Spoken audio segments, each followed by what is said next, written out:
Happy Wednesday, folks, and welcome to episode 399 of #AskGSM here today for Wednesday, July 21st, 2021. I'm Graham Jason Matthews. Hope you guys are doing well and having a great week. As you just heard me say, episode 399 here today, which means we are one episode away from the grand 400, which, as of right now, as I've said in recent weeks, I'm still currently planning on going live for next Wednesday here on the channel.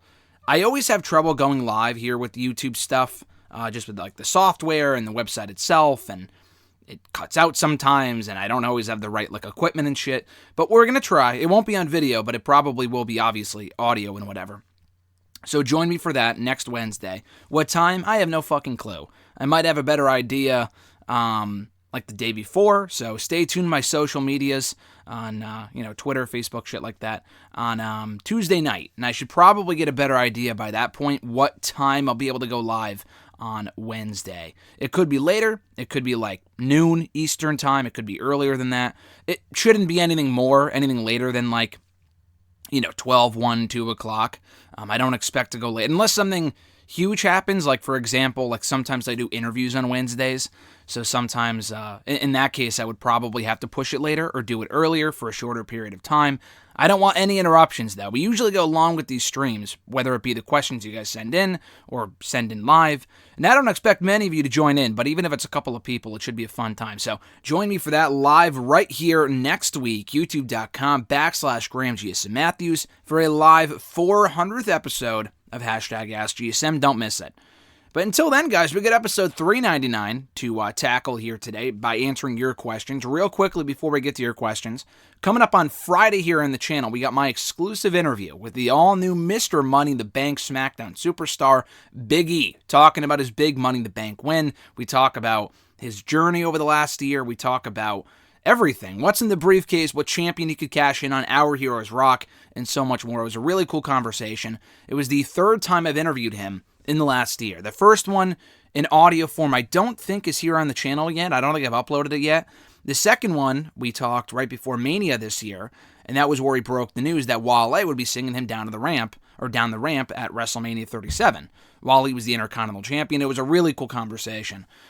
This was more talking about his Money in the Bank win and stuff like that. But Big E is always such a treasure to talk to. Check out that interview when it drops this week on Friday morning, 8 a.m. Eastern Time, for that awesome exclusive interview. And actually, even earlier today, I dropped my interview from last July, almost exactly 1 year ago today. If it wasn't exactly, I think it was 1 year ago today when I talked to him. Karrion Kross, the now NXT champion. At that point, he had just arrived in NXT. Coming off his buzzworthy, to say the least, controversial Raw debut on Monday night, I uploaded my interview with Karrion from last year. Our second interview is already up here on the channel from earlier this year, from right before he contended for the NXT Championship. So check that out when you get a chance as well. If you want to send in a question to the show, you can do so by tweeting me on the Twitter machine at WrestleRant with the #AskGSM. Find me on Facebook as well, facebook.com/Graham.GSM.Matthews. Drop a question on the post that I usually put up on Tuesday nights, if not on the wall itself. And last but certainly not least, drop your question down below in the comment section on this very video, and I'll include your question in next week's edition. Let's get started with at Reborn again, John Ritland from the YouTube machine. Love John Ritland. Check out his show, Real Honesty with John Ritland, from YouTube and Twitter, of course. The question was from Twitter, but like I said, he's on YouTube as well, as I say every single week, Real Honesty with John Ritland, hoping to get him on WrestleRant Radio one of these weeks. His first question was, so after a pretty decent to good SmackDown, a very good Money in the Bank, streaming issues with the cock notwithstanding. I hate when that happens. He says, how was Raw such a collection of missed or botched opportunities?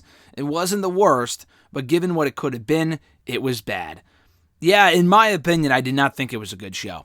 Now, there were some good things on the show. Like, not everything was terrible. That's why I don't say, oh, it was the worst show I've ever seen. The good was good, but the bad was fucking awful. So, like, I tweeted this out at the end of Raw on Monday night, that Raw is like one giant roller coaster. Like, it's a roller coaster of emotions, if only in the span of like fucking 2 minutes. With the Karrion Kross debut alone, like, oh, Karrion showing up, very cool. He's facing Jeff Hardy. Oh, that sucks for Jeff Hardy. Oh, Jeff Hardy's got his own music back. That's awesome. Jeff Hardy beats Karrion Kross in 2 minutes. Why the fuck would they do that? You know what I mean? Like, It's such a roller coaster of emotions. Oh, Keith Lee's back. That's awesome. Oh, Keith Lee loses. Oh, fuck, Goldberg's here. Which we all expected anyway, but still, I mean, this show takes me in such a roller coaster. The Nikki A.S.H. cash-in, personally, I was not a fan of. I'll talk about that a little bit later. So, I was not a fan of Monday's show. Personally, if you liked it, great. I thought it was fucking garbage. It's at the point now where, like, I don't usually watch Raw live anyway. Usually I catch it like a couple hours on delay, or I rarely ever watch it on Tuesdays. I think I've probably watched it the next day maybe once in the last year, maybe once or twice. That's only if I'm like out doing something. Usually if I'm available to watch the show, I will, just because it makes my job easier.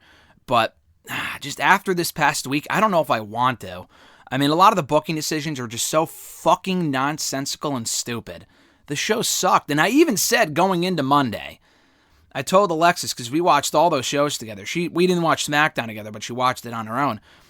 And at the end of Sunday night, I said, listen, we had a great weekend. SmackDown was a lot of fun. We did a lot of other cool stuff, too, outside of the shows, of course. But, SmackDown was a good show. Impact we watched together. That was a fun show. Money in the Bank was one of the best shows she has seen. One of the best pay-per-views she has seen in our 3 years together over the last 3 years, obviously, since 2018. Which says a lot, because WWE does a fucking pay-per-view every month. So for her to say that was one of the best pay-per-views I've seen says a lot. And it was a really, really good show. But then I said at the end of the pay-per-view, I said, listen, don't get your hopes up. We're 3 for 3. I don't expect Raw. I expect it to be notable with a lot of stuff happening, but I don't expect it to be like this great, great show. Knowing this company and their fucking track record, they always have a great, great pay-per-view and like an awful show to follow. I mean, look no further than WrestleMania earlier this year. I was there for both shows. I thought WrestleMania Night 1 and Night 2 were excellent, both nights. Just a great Mania overall. And then Raw the next night, of course, without fans. That was a big issue. The show was fucking terrible. It ended with T-Bar and Mace laying out Drew McIntyre. And where the hell have they been since? It was a terrible show. Terrible show. Monday's Raw wasn't the worst, but a lot of the booking decisions were the worst. And I don't know. I mean, I shouldn't be surprised at this point. I blame myself. I mean, having been a WWE fan for so long now, and a lot of you way longer than I have, shouldn't we know at this point, given their track record in recent years, that we shouldn't be surprised when they do dumb things? Like, I think I said to Alexis, like, they've done dumb things before, obviously. Especially with, like, the call-ups. The call-ups aren't always the greatest from NXT, and people will flounder eventually. Karrion Kross was fucking, maybe not ruined is too strong of a word, and I'll get to that a little bit later on, but they buried this guy 12 feet under, not even 6. On night 1. Night 1, they pretty much just ruined this guy's trajectory, or came very close to ruining it. And it's not a case of like, oh yeah, you can always bounce back. Yeah, you can fucking bounce back after a lot of rehabbing as far as the booking is concerned and stuff like that. People complaining, oh, it's one night. Dude, one night makes a major difference. I mean, you compare this to Kevin Owens' debut 6 years ago on Raw when he laid out John Cena as the United States Champion in his debut on Raw. And then Karrion Kross gets an awful I mean, I'll save the Karrion shit for later. But, like, Raw was just not a good show. And it's amazing how many people I see defending the show. And again, you're entitled to your opinion. But don't come to me trying to say, oh, I think what they did here actually worked, or I didn't really mind this too much. I mean, just fucking save it. You're not going to change my mind. I mean, that show was just... And listen, I'm one of the people that tries to defend WWE. I try to defend a lot of these different companies that I watch. I enjoy wrestling. I'm a WWE fan. I'm a big WWE fan. I'm a big AEW fan. I'm a big fan of all these other companies. A lot of you guys probably aren't even watching. Impact, Ring of Honor, NWA. I fucking watch it all for the most part. I don't really watch New Japan that much. It's just not easily accessible, and it's not really my type of thing. But everything else I watch pretty much on the regular. I want to see these promotions succeed and do good shit.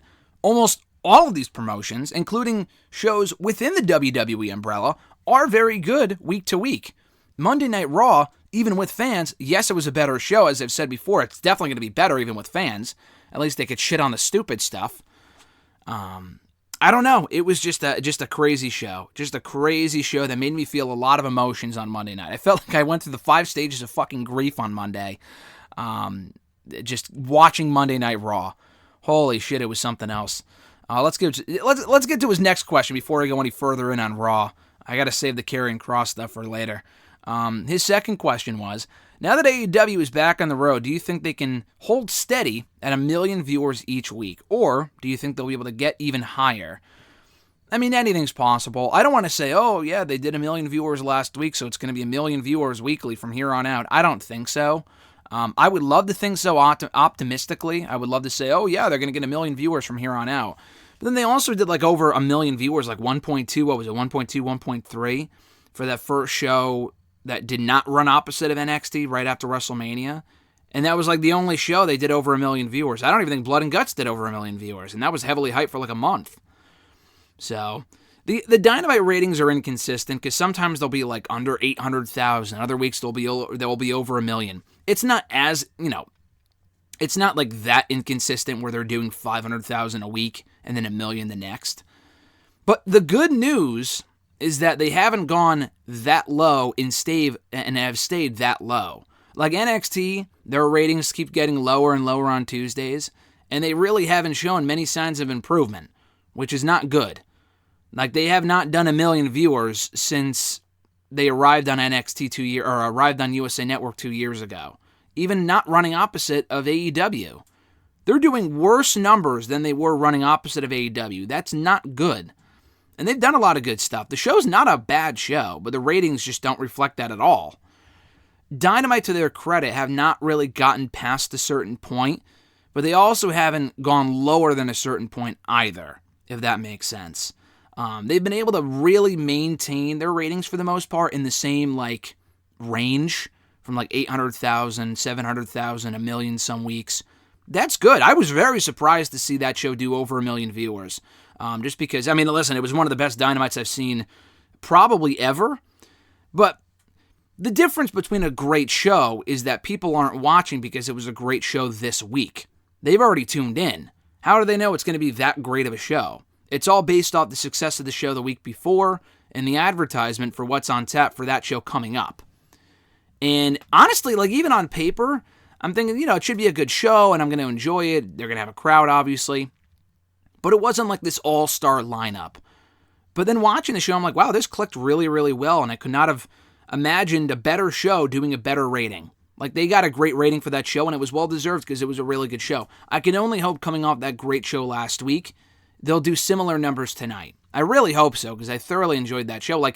To me, Darby Allin and Ethan Page on paper, a coffin match, it was cool, and I was looking forward to it. But the fact that did more viewers than fucking Blood and Guts, which had a month-long hype. Allin and Page, they only made official for that show a week earlier. They were teasing it for a while, but they only made it official the week before. That's really impressive. And they also went up against the NBA game, too, the NBA Finals or whatever the hell it was. So, that's super impressive. Hopefully they can maintain their current momentum. I would love to say that. They're doing great stuff right now. We're only 2 weeks in, but the last 2 weeks worth of Dynamite have been great shows. I don't care what anyone says. Again, people trying to debate me, it wasn't that good, or Raw was better than this. Listen, I don't fucking care. In terms of me enjoying something, I'm not going to change my mind and say, it was actually worse than I thought it was. No, I think Dynamite's been fucking knocking out of the park. SmackDown was a good show. It's not an AEW versus WWE thing, because I enjoy NXT. NXT this week was kind of meh. But SmackDown last week I thought was great. I thought it was a great show, and the week before that was really good too. So it's not a company thing. It's just who has the better creative. Dynamite has good creative. They have great wrestling, a great crowd. SmackDown, for 1 week anyway, with a crowd, was very good. Hopefully they can maintain that going forward, and I assume they will. Cena on their roster, Edge being around, Reigns killing it right now, Bianca being super over, Sasha probably coming back soon, and all this other stuff. Raw is just a fucking mess, so I'm sure Raw did a decent rating. I didn't even look. But with it being post Money in the Bank, the first Raw with fans in a year and a half, I'm sure it did do a decent rating. Cena being on the show, they advertised Cena in advance, but that show was just fucking terrible. But yeah, again, I hate to keep going back to the WWE bashing, but yeah, as far as the AEW ratings are concerned, I go so off topic with some of these questions. I apologize, but yeah, I hopefully they can, but time will tell. Time will certainly tell, because I hope they can, just because the show's been so good. I would love to see them get to that range and stay there. But wrestling viewership is so inconsistent and so unpredictable at times, for better or for worse, that it's impossible to really tell. His next question, so Goldberg versus Bobby Lashley is set for SummerSlam. What are the chances they do the same thing they did for The Fiend versus Goldberg? I don't think they're very high. So when Goldberg came out, obviously I wasn't thrilled. We all knew that he was probably coming out after the rumor came out last week about Goldberg probably being the one to face Bobby Lashley at SummerSlam because the Brock Lesnar talks fell through, which is really unfortunate. So here's the thing. I think it also could be a case of Lesnar just not wanting to do it. But from what I had read, and these are all very good sources, PW Insider, Sean Ross Sapp of Fightful, excuse me. My apologies, Sean. But, Sean Ross Sapp of Fightful, they're two great sources, very credible sources. They had indicated that they probably just couldn't meet in the middle for a deal, but it was also probably a booking decision, too. We're not going to bring Brock in to lose is their mindset before he inevitably is brought in to face Roman Reigns. It might hurt his value, which I don't think it would. I really don't see the big deal. But I think that was also what contributed to the decision to not bring Brock in, was that if he came in and they want to do the Roman match at some point, they're not going to have him lose. So the idea is, I don't think they were going to bring Brock in to beat Bobby, which is good. You would think, oh yeah, we'll have Brock if you want to do the match, or if the only way you'll come back is if you win, or we'll have you win, that's fine. Well, we don't care. I like the fact they are showing restraint in booking Bobby Lashley as a priority. That's good. That is very good. So, and anything can change. Vince McMahon changes his mind more than the fucking weather. But I find it very hard to believe that if they weren't going to bring in Brock to beat Bobby, then they would bring in Goldberg instead to beat Bobby. Because if Bobby wasn't a priority to them, and they didn't care about Bobby getting beat, then they would have brought back Brock, assuming he wanted to come back and the money wasn't an issue, and he would have beaten Bobby Lashley at SummerSlam to win the WWE title. And it could have been like a fucking 2-minute match. So again, be careful what you wish for. I really want that match, and even if Bobby loses, I'm like, is it really worth the risk? I don't know. With Goldberg, I definitely am. I'm not positive, because this is WWE, and I've said before, their incompetence as far as the booking is concerned actually works to their advantage. Because it's not like AEW or, usually NXT and all these other promotions that do the right thing. So for a fact they wouldn't do something as dumb as having Goldberg beat Bobby. They wouldn't fucking do that. But because WWE is so incompetent as far as the booking is concerned sometimes, specifically with an example of, like you said, The Fiend and Goldberg, and I said going into the match, no one wanted to believe me. People were like, oh, there's no way The Fiend's going to lose to Goldberg. Why would they do that? And then he fucking lost. I'm like, this is WWE we're talking about here. And I'll say the same thing here. This is WWE we're talking about here. There is a decent chance Goldberg could beat Bobby. Because if not Goldberg, then who else are they going to set up for Bobby is the question. But here's my other question for you. Unless they've worked out additional dates for Goldberg, why would they put the belt on Goldberg only to have him disappear? Contractually, as far as we know, and this has been true for the last 2 years now, he's only contracted to work 2 dates a year. To work 2 matches a year, rather. Last year he had Super Showdown and WrestleMania, and we didn't see him again after that. This year we saw him at Royal Rumble, and now we're seeing him at SummerSlam. If it wasn't a contract thing, then why wouldn't he have worked WrestleMania? If they wanted all the star power they could possibly get, why wouldn't they have brought back Goldberg for WrestleMania? So I do think they were holding out because they knew they were going to use him later on in the year. And that's why. Last year when he had his 2 matches, one was when he won the championship. The second one was when he lost the championship. The same thing applies here. Not really actually, because he came back at Royal Rumble. He didn't win a championship, he lost. So logically, it makes no sense for him to come back and go for the championship fucking again, because you're a loser. You've lost your last 2 matches. Why should I give a shit about Goldberg, even though he's a legend and people cheered him? I'm not saying I don't like Goldberg. I like Goldberg a lot. I'm one of his few defenders. Bringing him back, to me, isn't that big of a deal. It's how you bring him back and who you put him up against. Him and Bobby isn't even that bad of a match. It's not like it's Goldberg and Jinder or Goldberg and fucking Brock for the millionth time. No, it's a fresh match.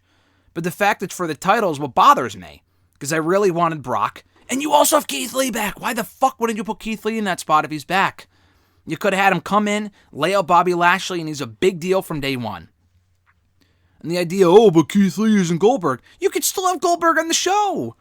I don't think Goldberg being in a title match over him being in an attraction match against a guy like a Keith Lee, or even Baron Corbin, even if he was to come in to squash Baron fucking Corbin.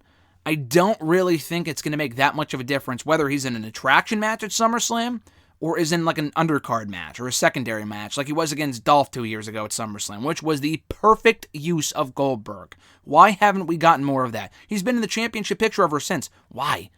There's no reason for it. There is zero reason for Goldberg to have any presence in the title picture whatsoever. Zero. So, going back to my original point, if Goldberg is contracted to 2 matches a year, why would they put the championship on him? Again, it's WWE. Like I said, anything can fucking happen. Would I really be shocked? No. But at the same time, unless they worked out additional dates, which is always possible, it's the same thing with Cena. Apparently, Cena's only being advertised through SummerSlam, and we've known that for months. He's not beating Roman Reigns. I mean, I guess he could and then have Big E cash in, but that would also be fucking dumb. And that's another thing, too. I mean, I don't think a third match if Big E cashed in on Goldberg wouldn't be like, oh, that's a third match, so we can't do that. No, like right then and there, if it's a third match in the span of a year, I don't think it's really going to matter if it's 60 seconds. I've seen people say that too, like, oh, what if Goldberg beats Bobby and then Big E cashes in on Goldberg? That is a very real possibility. But the issue with my issue with it is that anyone that should beat Bobby or Roman Reigns or whoever should benefit from it. It should be a younger guy that can benefit. They have been built up so strong over the course of 2021 that to have Cena come in, and Cena's not that big of a deal because he hasn't had a championship in years, but he's not going to hold it for any real stretch of time. Like his 17th run, if he's going to get one, which I don't think he wants to or will, it should be special. Like he shouldn't win it and then immediately lose it to Big E. I don't think they should do that. I don't think they would do that. With the WWE title, would they do that? It's possible. I mean, Big E has talked before about how much he looked up to Goldberg and how much of an inspiration he was for getting into wrestling and watching wrestling. It'd be a great moment for him. But again, it doesn't really do Bobby any favors. And if Bobby beats Goldberg and then you have Big E cash in on Bobby, that wouldn't be that bad of an idea. I still say that Big E should cash in advance. Be one of the rare people to say, hey, I'm cashing in on this date, and have him beat a Roman Reigns or a Bobby Lashley then. We've heard reports now for about a month or so that Big E could be headed to Raw. I really don't want him on Raw.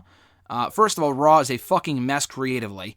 Second of all, I just feel like give him his own show. Keep him on SmackDown. He's only been away from the New Day guys for 9 months?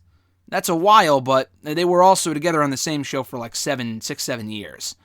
So keep them separated for a little while longer. The whole idea, they can have Big E and Kofi and Xavier back on the same show, but they won't be a unit again. There's no way they would have them on the same show but then not interact. That also doesn't make any sense storyline-wise. So at that rate, just keep them on fucking SmackDown. I know they want more baby faces on the SmackDown side, or rather the Raw side, because they have Drew, but he's already gone for the championship a bunch, and they can't do him and Bobby anymore. Daniel Bryan could come back to Raw. I really don't think at this point that he will. There's a chance, but I feel like he'd be a fucking idiot to re-sign with WWE only to go to Monday Night Raw. I mean, come on, that'd be a joke.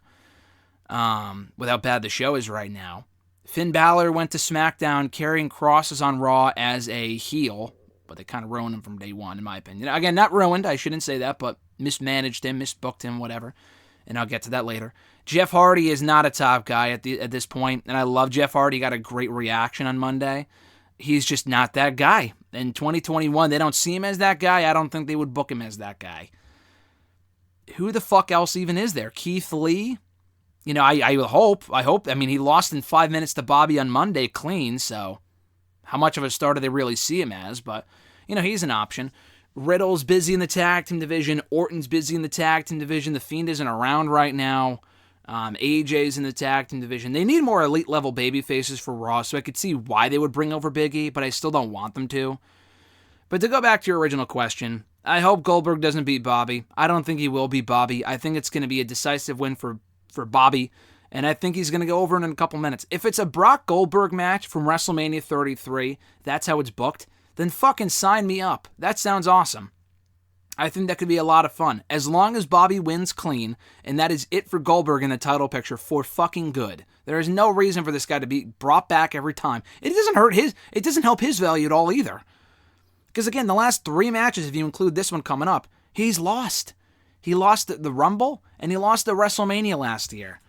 So him losing again to Bobby, who's going to give a fuck when he comes back in 2022 again? Which I think he's still, he's contracted to have matches through 2022 or 2023 or whatever the hell it is. Which is fine. And you can bring him back for a big match. But it doesn't have to be for the fucking title. That's my issue. His last question. A bit late here, but the Champion Series announced on NWA Power this week. What the fuck is this supposed to be or accomplish? John and I already discussed this over DM last night. I'm so confused by the rules and stuff, and he explained it to me, and I kind of saw the rules a little bit explained on Power itself. But it's just so fucking convoluted, and just way too much to just establish new contenders. Like, the rosters themselves, they don't have a great roster as it is. They have a lot of talented people on that roster. But, like, I don't know. It just feels like they're booking without a real sense of where they're going with it. Like, they just kind of have random feuds and matches and shit that doesn't go anywhere, like with Murdoch and all this. They did the fuck finish of their last pay-per-view, and there wasn't really any follow-up at all. Murdoch complained, and that was it. Like, they never gave him a rematch, and it was just fucking bizarre. So, I don't know. I like NWA. They just don't have that same spark they did before the pandemic. That really ruined their momentum. The roster they had, that got ruined because a lot of the people left for WWE and AEW and other promotions, which is a shame. I still like the show, but something that drove me into Power, that really got me hooked on Power initially a year or two ago, was the simpler approach that they took. They had a real simple approach, promos, more emphasis on those, some decent matches, some notable names on the roster. They lost a lot of those notable names. They're still doing promos, but like they just don't mean anything. And the matches are getting better, but there's not many storylines that are consistent. Like they'll tease stuff, or we'll see someone that we never see again for like another 2 months. It's just a random ass show at this point. And Billy Corgan, I've liked what he's done with the NWA over the last 2 years, but then watching the Champion Series that we saw last night on Power, it really made me think of like some of the dumb shit he was doing as part of Impact a couple of years ago. Overall, if you were to ask me what I thought of Billy Corgan as a promoter, I would say, he's better good than he is bad, but like he was doing that dumb Impact Grand Championship shit a few years ago with like the fucking rounds and this MMA bullshit that didn't make any sense. Again, it's way too fucking convoluted. You don't need to reinvent the wheel here, buddy. This Champion Series, whether it was his idea or probably Nick Aldis' idea, who I like, but oh my god, the guy's gonna hold the fucking title forever at this point. Like, there's other ways to establish contenders than doing a convoluted series where you got captains and legends, and in what world Velvet Sky is a legend, I have no idea. And I like Velvet Sky a lot, but that made me laugh when I saw that last night. Taryn Terrell's a fucking legend. In what world, in what universe is Taryn Terrell, who I like, again, from her work in Impact? How is she a legend? Because she's wrestled for 10 years? Come on. I don't know. It feels like a desperate attempt, as John said to me in our DM, it feels like a desperate attempt to drum up some interest. And I don't think it's going to work. It's weird. The matches are confusing. I just don't really care. What's the end game here? To establish a new contender for Nick Aldis to beat and then just completely move on from it? Like, there's no long-term storytelling with this company. They were doing a decent job of it before the pandemic with Marty Scurll and Nick, but then Marty had to go be a fucking creep and get himself fired from Ring of Honor. He's not doing anything right now, nor should he. Probably should stay out of the public eye. So when that went down the tubes, they were left with nothing. And I like Trevor Murdoch, and he's a great babyface, but building your promotion around a guy who's, 45 at this point, and Murdoch's decent in the ring. He's not great, and he's a perfect fit for the NWA, but building around a guy like him in 2021 probably isn't the best idea. Like, a lot of these matches that you see on the Power shows feel like the scraps of WWE superstars from 2010. Trevor Murdoch, Darren Young, JTG, Chris Masters. And I like a lot of these people. I think they're doing some great work right now, but on paper, it's like, why the fuck should I give a shit about these people? You know what I mean? So, I'm not a fan of the Champion Series. It's too confusing for my taste, personally. I would rather they just, create a compelling feud for once. They haven't exactly been able to find their momentum since coming back from, since the relaunch during the pandemic a few months ago. I enjoyed the pay-per-view. The finish was fucking terrible. with the main event finish, the DQ or whatever the hell it was. That was stupid. But overall, I think the product's been decent. They just have zero buzz. It's a dead brand. And the fact they did, less than 100,000 buys or less than 10,000 buys? Or no, less than 1,000 buys. Not 100,000. That would be a joke. Less than 1,000 buys for their pay-per-view is really sad. So, best of luck to them. I appreciate the effort to kind of switch things up. But this does not feel like it's it, Chief. This ain't it. Next question comes from, at Ewagoo91. Do you see Riddle becoming world champion in the WWE or otherwise? He could, from an in-ring standpoint, he could be a world champion. Do I see him being a champion in this current gimmick? A WWE or Universal champion? No. He's way too goofy. He looks like a fucking dumbass sometimes. And I realize an extension of that is himself. I get that. But they never made him look like this much of a goof in NXT. He's been booked to look like such a buffoon on the Raw roster, and he's been entertaining lately with the Randy Orton stuff. I think they kind of figured out how to book him finally, but he was unbearable a few months ago. But he's also having some of the best matches of his WWE run to date right now. So that's the issue. If they can kind of shed the goofy shit and make him more serious, could he be a world champion? It's possible. I could see him. I could definitely see him being a world champion if he continues to get over and continues to be booked well. He's been booked not terribly. He's won his fair share of matches, has beaten his fair share of people. But he just needs to shed the goofiness from his character. As long as that's around, he's not world championship material to me. But if they can kind of work on that a little bit, make him more serious like he was in NXT, I see no reason why he can't be a world champion at some point. Now, obviously, from a PR standpoint, would you want to do that with all the heat on the guy and the lawsuit? I think being dropped recently. Some people just really do not like Riddle for that reason alone, and I completely understand it. I don't think it would be as bad as putting a championship on the fucking Velveteen Dream when his issues were peaking a couple of months ago or a year ago. That would have been incredibly dumb. Riddle isn't in as bad of a spot as Dream was when he was with the company, but it's still not great because a lot of people are holding that over him. And again, I don't think it was ever really settled. I think the court case was settled, but I think it was settled out of court. That's the thing. There was never any resolution with her saying, oh yeah, he's fine, he's not guilty, never actually did it. We didn't get any of that. So it is very sketchy. I don't know if they would put a championship on him for that reason alone. A tag team title is one thing, but building your company around a guy who has a lot of, controversy in certain ways probably isn't the smartest move. But if we're talking years down the road, and if he sheds the goofiness from his character, it's definitely a possibility. His second question, did you know that compared to his Evolution stablemates, Batista never had a faction of his own? Also, isn't it ironic that despite beating Batista in his retirement match at WrestleMania 35 to ensure his in-ring career, which is part-time, would continue, said match has thus far been the last time Triple H has competed at WrestleMania? So with the Batista faction thing, I'm not surprised. I never really thought about that, but you're right. Triple H, Orton, and Flair all had their own stables at one point or another during their careers. Orton and Triple H having many of them. Batista never did. He was never a part of another faction. He was never a part of, leading his own faction. But he didn't need to. Batista wasn't really a faction guy. His mic skills weren't really that good early on. So him leading a faction would have been a joke. But he was one of those guys. It says it in his theme song. He walks alone. And he had a lot of partners and stuff, like Mysterio and other people like that. Eddie, he was friendly with before Eddie passed, unfortunately. But he never really needed his own faction. As a heel, maybe, but beyond that, he was never really a faction guy beyond Evolution.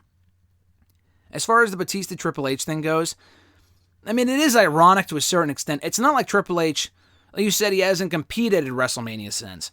But that was only 2 years ago. It's not like, we've gone 10 years without a Triple H WrestleMania match. I'd be very surprised if that was the last Triple H WrestleMania match that we ever see. I'm sure we'll get Triple H back at a WrestleMania at some point.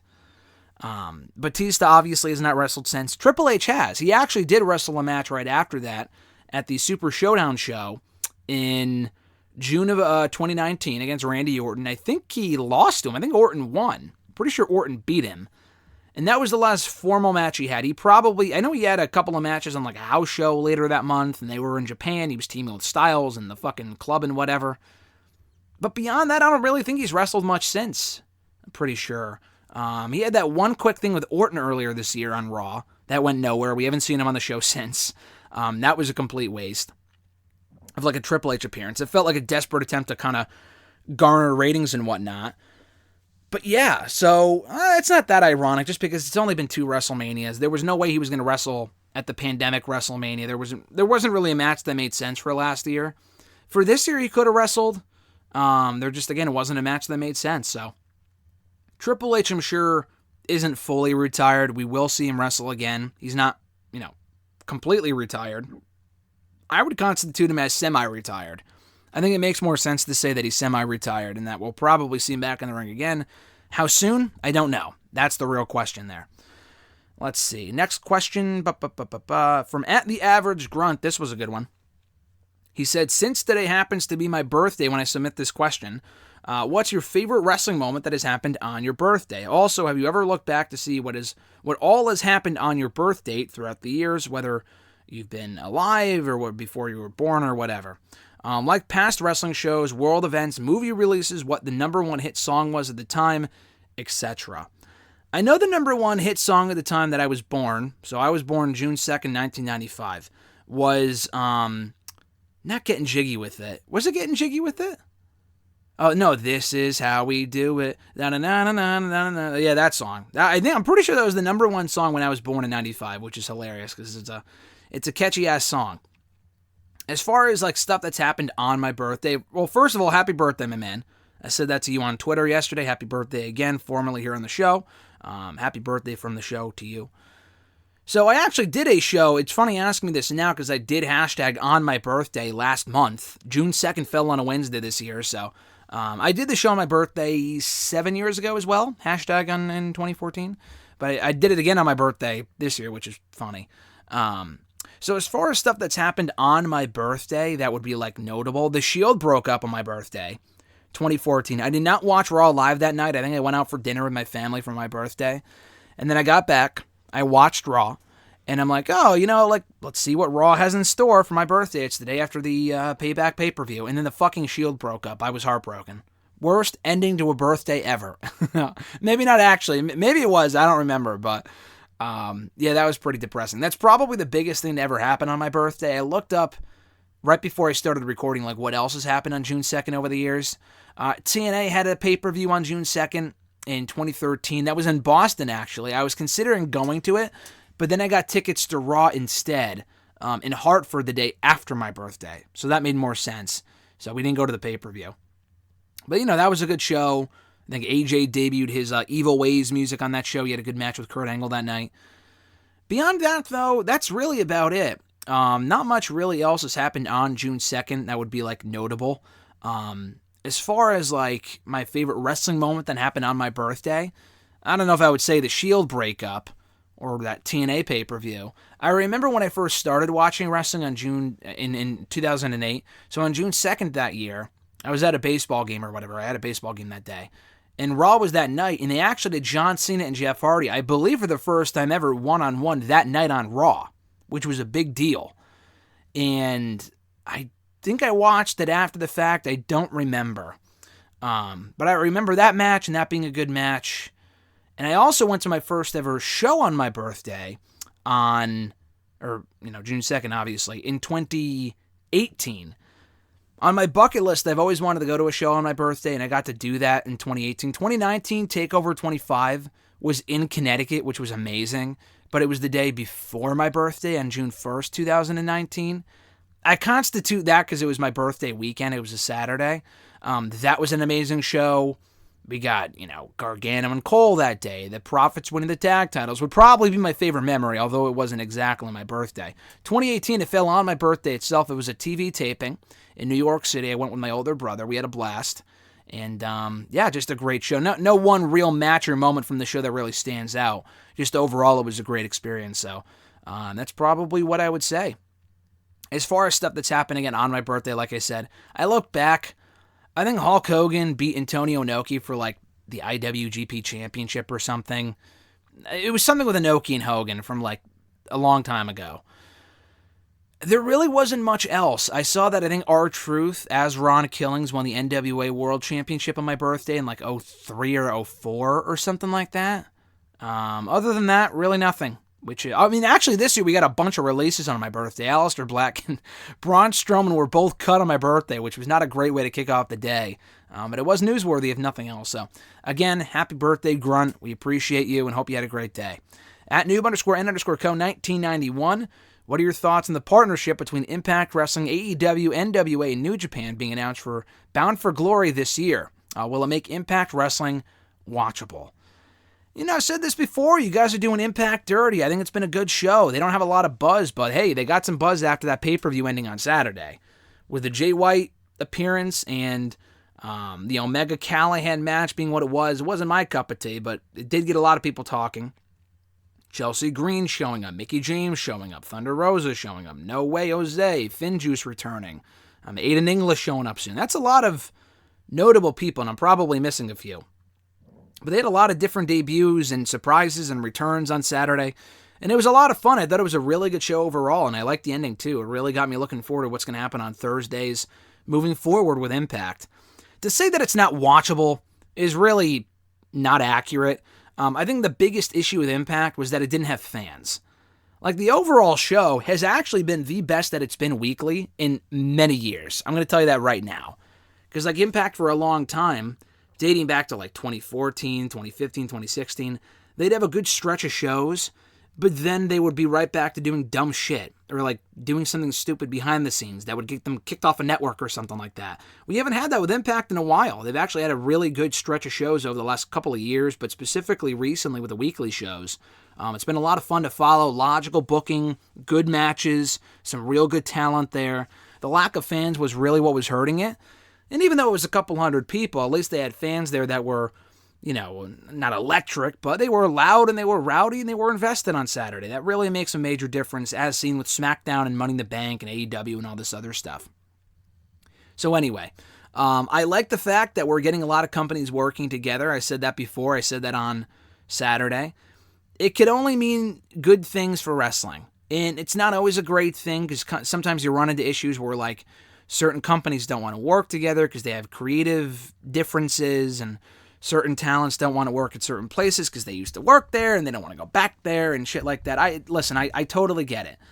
There are issues with doing cross-promotion stuff, and sometimes you want to book a certain person to win or to make a certain promotion look strong, but that promotion doesn't feel all too great about it. Like, we've seen it before with Impact and AEW. AEW has had issues with MLW because they've used Brian Pillman a bunch when Brian Pillman was in MLW, and I guess MLW, from what I heard, felt slighted by that. And, like, Pillman said, I don't know, not that he wouldn't go there, but, like, he was devoted to them, and then Pillman kind of blew him off. It was a terrible situation, from what I understand.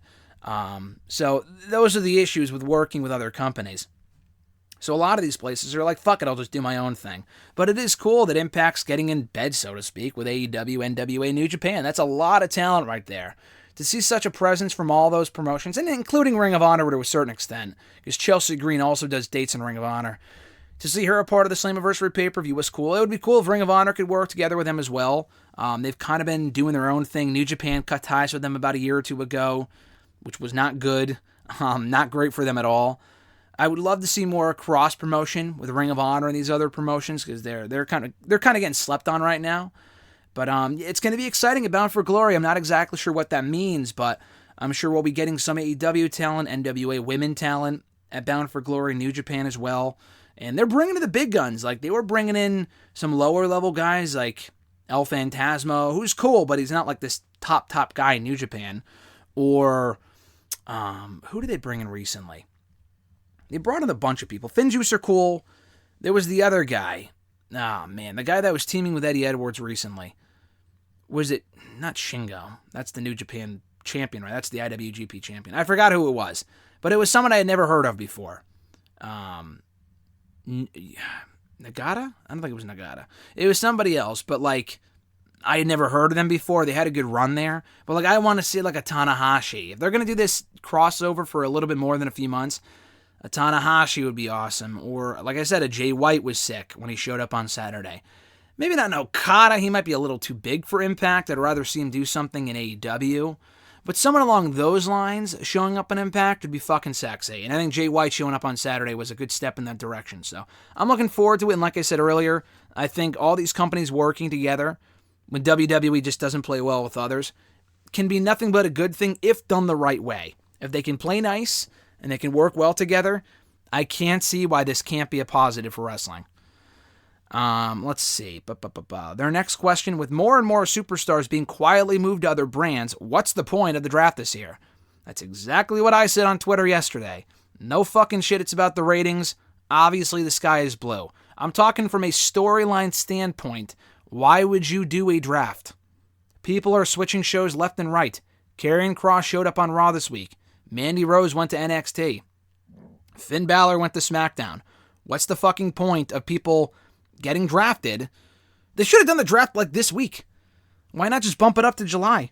Wait, now that we have fans back, I'm sure these crowds don't want to, sit through a draft and whatever. But it would make more sense to do now than wait until September or October. By that point, we're going to have fucking 10 people switching shows. So why even do a draft? Again, ratings. Do the ratings really improve that much from doing a fucking draft in 2021? The answer is no. And I'm someone who likes the idea of a draft. You can't really do a draft without GMs. I've seen people say that, and I completely agree. But seriously, from a storyline standpoint, why even bother doing a draft? You gotta make this shit make sense, and it doesn't make any fucking sense. So why should I even care about seeing a draft? You talk about fucking ratings. Well, no shit. But why would anyone even want to watch a draft if it's all the same people getting moved to the same show anyway? What's the fucking point? Next question. Do you think that wrestling Twitter is getting out of control with Vince McMahon saying, with Vince McMahon burying NXT, is that taking it too far after Killer or Karrion Kross's first loss to Jeff Hardy on Raw this week? No, I don't think Twitter is getting out of control at all. The only thing out of control is the booking for that fucking show on Monday night. People saying that fans are overreacting, and listen, I'm the first one to say people overreact about certain things. I struggle to use the word buried or ruined, because yes, it is wrestling. They control the narrative. WWE controls the narrative. They could put the fucking WWE title on this guy next week. But the thing with Karrion, though, is that first impressions are everything. And one thing I feel like a lot of people just don't understand, and people defending the booking on Monday, one, you're probably part of the problem. Two, one thing that I think these people just don't understand is that, listen, I agree with you. You don't always have to win your debut. It is ideal. And even the way that Karrion lost, he got cheated. First of all, by a babyface, which makes no fucking sense. But it goes much, much, much, much, much deeper than that. And the people with the takes like, if Jeff Hardy lost, he would have said the same thing. Yeah, but here's the difference, though. Why not just put him against two different opponents? Oh my God, what a concept. Why not put Karrion Kross up against Elias or Jackson Riker? Fuck Jackson Riker, who cares? And put Jeff Hardy up against Elias. Have Jeff Hardy beat Elias the same way that you fucking did, that wouldn't have even mattered. And have Karrion Kross kill Jackson Riker. Oh my God. It took me 2 seconds to figure that out. And that would have been infinitely better than what we got on Monday night. Instead, we were subjected to yet another Elias Jackson Riker match, which, to their credit, was not terrible. It was easily the best match they've had to date. I just don't care about either one of them. Get them the fuck off Raw. Karrion Kross and Jeff Hardy had a 2-minute match.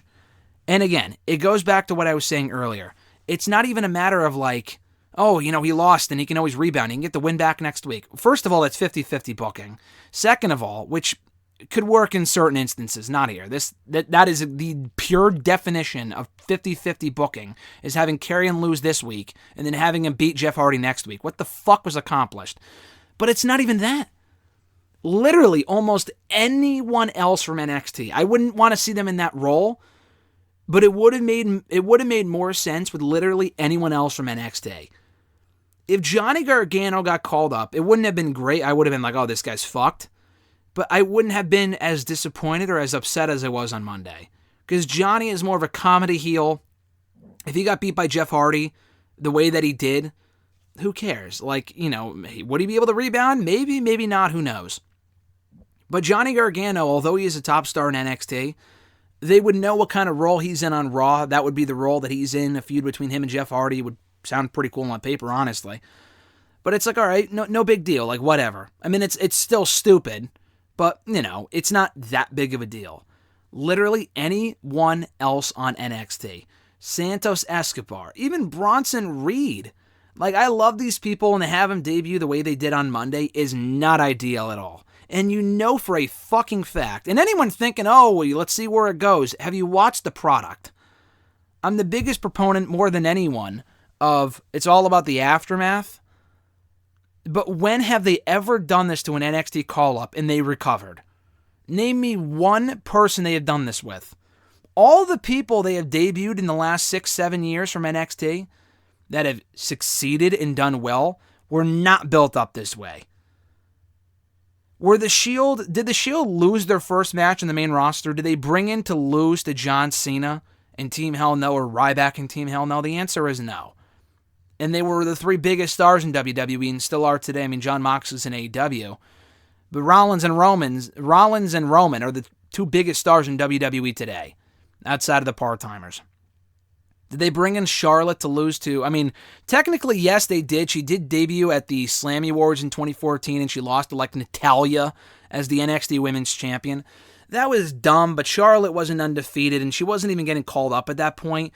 By July of 2015, people just kind of forgot about that, so it wasn't even that big of a deal. That wasn't her debut. It was like a one-off showcase for the NXT talent. That's all that it was. Charlotte was not booked that way upon her debut. Sasha Banks was not booked that way upon her debut. Kevin fucking Owens, who I said earlier, debuted on Raw attacking John Cena.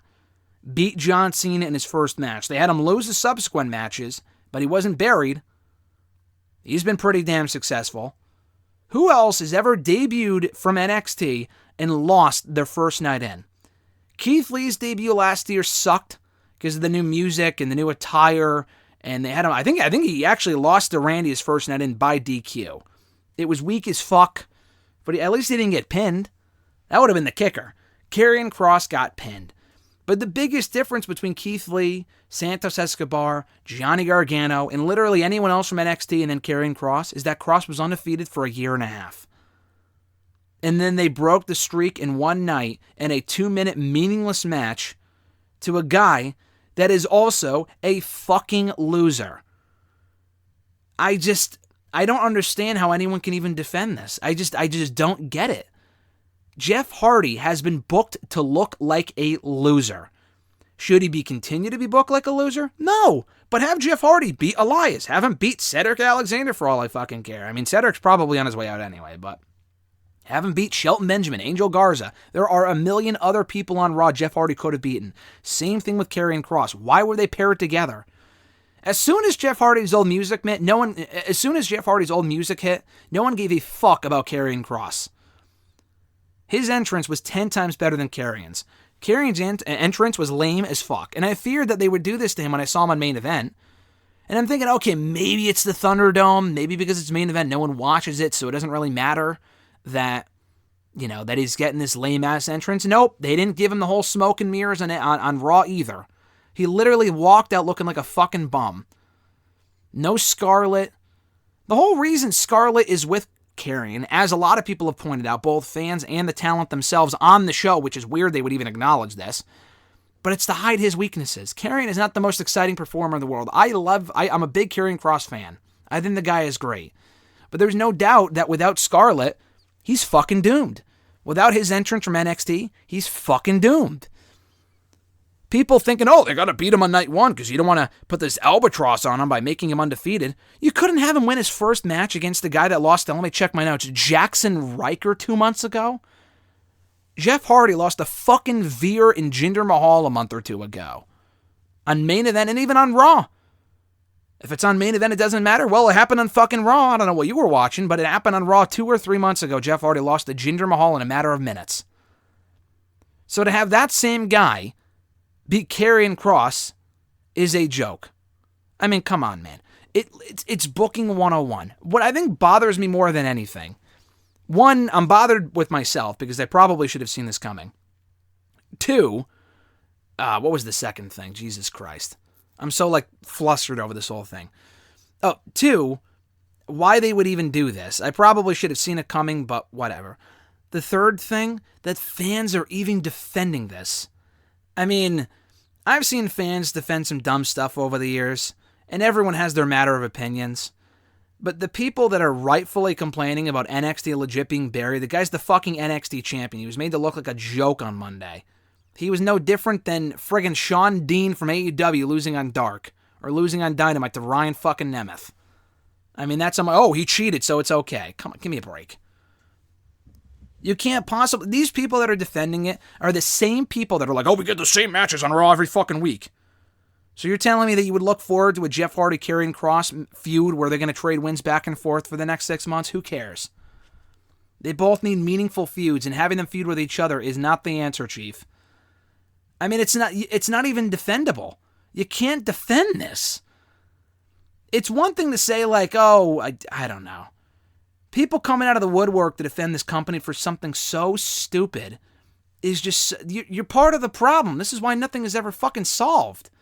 And another thing, too, Karrion Kross should be a guy that should be easy to book. He looks like a guy that WWE would want to push to the moon, that Vince would see and be like, holy shit, and he would have to excuse himself to the bathroom for 5 minutes after getting one look at Karrion Kross. So the fact they not ruined him, but completely bungled his debut on Monday's Raw is just, it's terrible news for NXT. It's awful.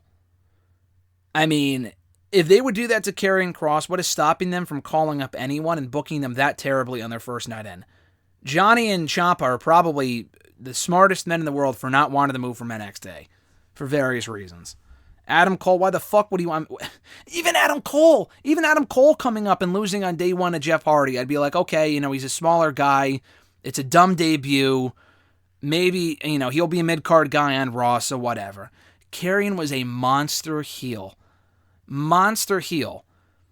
That's like if they brought Bobby Lashley to NXT and lost to... Oh my God, I don't even know. Most people in NXT are doing well, but had him lose to Cameron Grimes on day one in 2 minutes and had him cheat to beat Bobby Lashley. But it's okay, so it's fine. Or Roman Reigns. Karrion Kross was their Roman Reigns. He was their Bobby Lashley. And he still is technically, but at this point, yeah, I'm still looking forward to Kross and Joe, but how can anyone take this guy seriously after he fucking lost in 2 minutes on Raw? Like a bum. Like a bum.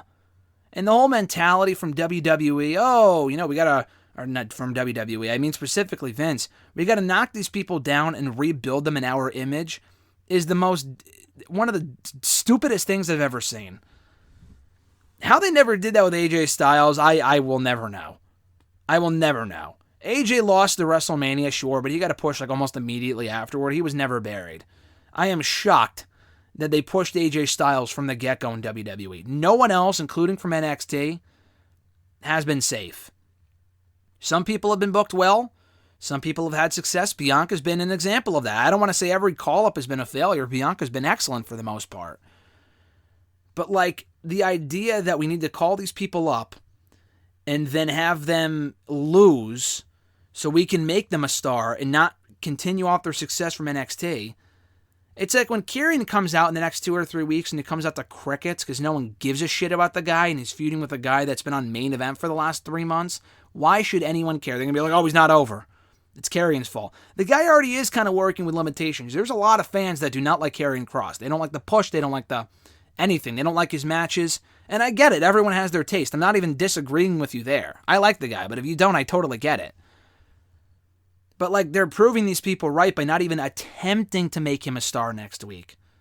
People saying, maybe they'll bring in Scarlett. Why the fuck would you take Scarlett away from him only to give Scarlett right back to him?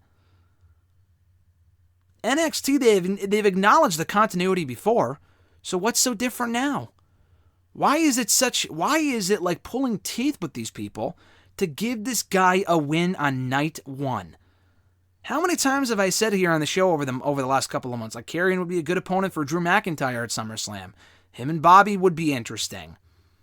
At this point, who cares? Who gives a shit about seeing him against Drew McIntyre? McIntyre would fucking kill the guy. I just don't understand. I don't get people defending it, thinking that it's a good idea to have him lose. And I don't think people think it's a good idea. But people thinking, let's see where it goes, and maybe it'll rebound, maybe they'll make... Well, why? Maybe he will be a champion in 6 months. I'm not even saying that he's completely ruined and this is it for him. But you take away everything that made this guy special in NXT. I mean, he's doomed. He's fucking doomed. And then you book him like a loser. He's absolutely doomed. I was saying he was doomed while he was making his entrance without Scarlett and without all the fancy bells and whistles. I'm thinking, yeah, this guy's fucked. And then you have him lose. And then I'm like, yeah, he's definitely fucked. Why work out of a 12-foot deep hole from under the ground when he could just start at ground level? He has a clean slate, but now he has to bounce back from all these other fucking hindrances from Monday night. I just don't understand it. So no, people are not overreacting. Twitter's not going crazy. There's a lot of things that people overreact about. This is absolutely not one of them. Because it also says a lot not only about how Vince feels about Karrion, but how they feel about NXT. If they're going to bring in their top champion and have him fucking lose in 2 minutes, it's a far cry from bringing in Adam Cole 2 years ago and having him beat Daniel Bryan clean in the main event of SmackDown. I mean, what the fuck changed? I mean, I know NXT's ratings are not the greatest. Maybe because they lost their war to AEW in the ratings. I don't know. On Wednesdays, who gives a shit? Maybe that's Vince's mindset. There's no excusing it. There's no defending it. There's no justifying it. And if you do, you're probably part of the problem. I'm not even saying a lot of these people won't regret defending it in 6 months. Maybe I'll sit here in 2 months and say, listen, they made him a star, they bounced back, and that's great. I'm not even saying that he won't rebound. I'm saying for a guy like Karrion to debut him the way that they did, and for fans to feel the way that they feel towards this company after what the fuck happened on Monday, is absolutely justified. It makes no sense to have someone debut that way on Monday. I honestly cannot think of a worse NXT debut than what we got on Monday night. That was terrible. At U13A, speaking of which, their question, thoughts on WWE trademarking complaining is not conversation. I got a good chuckle about that when I saw it yesterday. I have no idea what it would be for, whether it be a show or a fucking campaign. Who knows? WWE is just... I mean, I'm not even offended. I thought that was just hilarious. I mean, that obviously applies to someone like me who just went off for 20 minutes about Karrion Kross losing on Monday's Raw. But I just thought it was really funny. His second question, thoughts on the apparent infighting between Vince McMahon and Triple H regarding NXT. You tagged me or you sent me to a tweet from someone who said that Sean Ross Sapp was kind of implying that there could be animosity between Vince and Triple H. People spent so much time on the whole elite bullshit, there's infighting there. Even though there really hasn't been that many signs of it, people are grasping at straws. And I'm not even saying it's not true. There's probably some smoke to the fire there as far as whether there is some animosity between the elite EVPs. There probably was or still is or whatever. I got to imagine there's far more animosity on Triple H's side of things towards Vince than anything involving the Bucks or Cody or Omega. I mean, there is no way that Triple H can wake up in the morning and say, you know what, I love the way that Vince booked Karrion Kross last night. It was great. The guy's a genius. He would never say this because he's the guy's son-in-law and he works there and he's in a pretty prominent position. They would never say this. I can't imagine he's anything but fucking pissed seeing these people get called up and almost ruined all the time. How many people have they called up in recent years? They ended up firing anyway. I mean, what's even the point? Why would Triple H even bother to build these people up if they're going to be called up to Raw or SmackDown and then just be ruined and released? Some of these people have certain ceilings, but to just outright let them go is just a joke. So, there's definitely some semblance of infighting there or something along those lines. I don't know if infighting is the correct term, but there's no way that Triple H can't be frustrated. Is it going to lead anywhere? Probably not. I mean, honestly, until Vince is out of power, nothing's going to really change creatively anyway. Nothing's going to fucking change. Triple H ain't going to say shit. Obviously, Vince ain't going to say anything about it. People bringing it up on conference calls. Triple H is going to make them feel like the asshole by saying, oh, of course, what I do is out of my hands, and he was defending himself and all this other shit. He's not going to say a cross word about Vince on his own conference call, about his own boss. He's not going to do that. Even though, he's doing the smart business thing. Why you wouldn't say that about your boss, so why would he say it about his boss? You know what I mean? It makes no sense. But there definitely is something there, because why else would... I would be fucking pissed if that was me, and it's happened time and time and time and time again. It goes back years. They would call up Neville after his NXT title run to put him in the Cruiserweight division and then not do anything else with him. They sign Austin Aries and they make him out to be a big star. The main roster gets a hold of him and he's fired in 3 months. I mean, how can Triple H not be frustrated with that? It's crazy. Thoughts on Nikki ASH? I've already talked about it before. I won't go too much in depth with it here, but I like Nikki Cross. I think the Nikki ASH character sucks. It's not for me. I'm not a kid. It's probably for kids. If she can sell merchandise and get great reactions, the crowd sat on their hands when she came out at Money in the Bank, but they popped when she won. They popped when she cashed in the briefcase. I mean, the people would pop if fucking Jinder cashed in because it's a title change. I mean, why wouldn't they react to it? The real test is coming up next week on Raw and the week after. How are people going to react to Nikki ASH with this whole superhero character? I've said before she probably will get over. I've said that before. Am I a fan of it personally? No, I think it sucks. And I've said before, it's not championship material, but they put the belt on her on Monday. Also, what's so superhero-like about winning the Money in the Bank briefcase by sneaking up on everyone and capturing it when no one's looking? What's so superhero-like about cashing in a briefcase on a downed opponent? How is that admirable at all? The character doesn't even make any sense, so I don't know. Crazy Nikki Cross, so that was perfectly fine. She's a very likable person. She's a very nice person. I think people like Nikki Cross enough where they'll make this work and they'll cheer for her because it's her, not because the character's any good. The whole cape stuff, I just see it and I'm like, this is trash. They got this and Alexa Bliss. Oh, God, this sucks. I like Alexa Bliss a lot, but what they have her doing too, the whole Lily shit is just terrible. So, I think the Nikki ASH character sucks, but if it gets over and she's successful, then more power to her. At Misdemeanor6 with the final 2 questions of the show here today. Do you think companies working together like they have done over the last year will last? It's a good question. I said it's a good idea, but will it last is the real question. No, I don't think it's going to last. I mean, I think we see peaks and valleys with this shit where, like, they'll stop working together for a while and then they'll kind of get back in bed together and shit like that. So it probably won't, to be honest with you. I think there's going to be some sort of issue at some point that's going to cause these companies to not work as well together as they are currently. I hope it does last. I really hope it does. Knowing wrestling history, this has happened before. Companies will work together. Something will happen. The relationship will go away for a while. It'll be rebuilt. I mean, it comes and goes. So I don't think it'll last in its current form. I don't think it'll last forever. So enjoy it while it lasts. But I do think it'll be happening on and off as it has been for decades. I mean, this really isn't anything new, but we haven't really seen it in a few years, which is why it's so cool that it's happening now. But I'm hoping that we get to see this more and more going forward, and there aren't many issues, and we can't see more companies working together. I mean, Ring of Honor and NWA were working together for like a year, and then they parted ways. So, I mean, anything can change. We'll see. In their second question, looks like Andrade El Idolo is going to feud with Death Triangle. Am I the only one that thinks that those 3 guys should not be losing to Andrade? Death Triangle really should be holding titles. Yeah, it is a weird spot for Death Triangle. They've kind of been directionless. I mean, I feel like Penta, Phoenix, and Pac have been kind of used to get, like, the Bucks over specifically. Penta's gotten, like, fucking 5 title shots at this point and has lost every fucking time.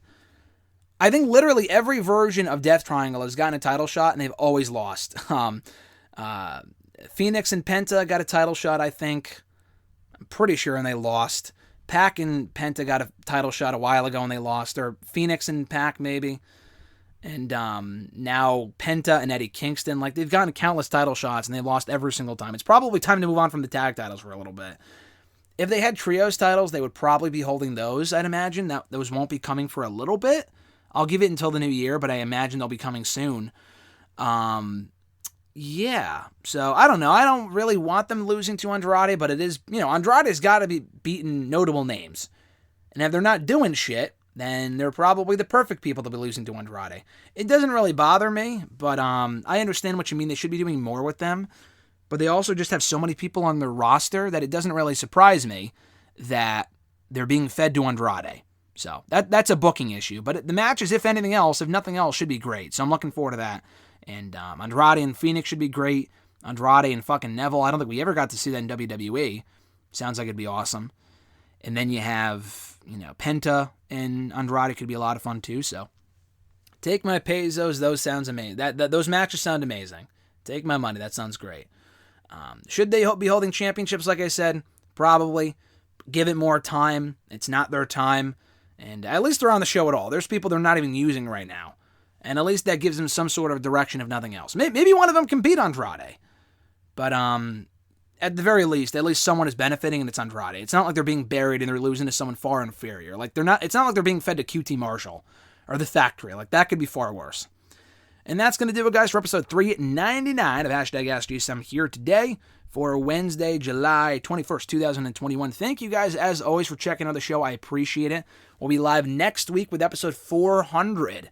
So, what time again? I have no idea. It should be like mid-Wednesday at some point, noon Eastern, 11, 1, somewhere around then, I'm hoping. So keep an ear out, keep an eye out for the video. And send in questions during the stream itself if you're around. But if not, you can send in questions in advance, as always, by tweeting me on the Twitter machine at WrestleRant with the hashtag AskGSM. Find me on Facebook as well, facebook.com/Graham.gsm.Matthews. Drop a question on the post that I usually put up on Tuesday nights, if not on the wall itself. And last but certainly not least, drop your question down below in the comment section in this very video. I'll include your question in next week's edition. Have an awesome one, guys. Check out my conversation with Big E coming this Friday to the channel. Mr. Money in the Bank. Awesome convo. Awesome interview. Hopefully you guys enjoy it. Have a great one, guys. I'm Graham GSM Matthews, and I'll catch your ass down the road.